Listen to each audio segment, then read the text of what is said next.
Welcome to Microsoft Excel tutorial. Today we will see how to create barcodes in Microsoft Excel. Before we start, you will have to install CIA Code 39. Go to dafont.com.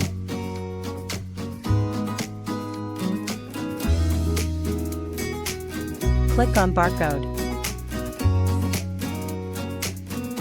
Scroll down.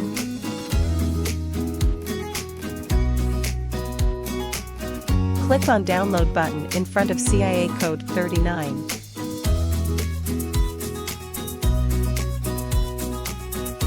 Extract downloaded file. Copy extracted font file.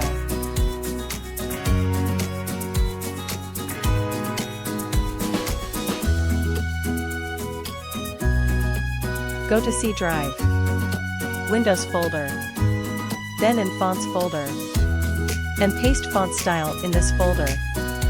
Make sure to close and reopen Excel file before using this font. Make sure the data you want to convert to barcodes is set to text format.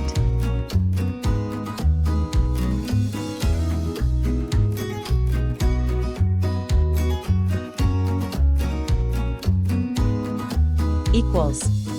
Open double quotation asterisk close double quotation. And C4. And open double quotation asterisk close double quotation.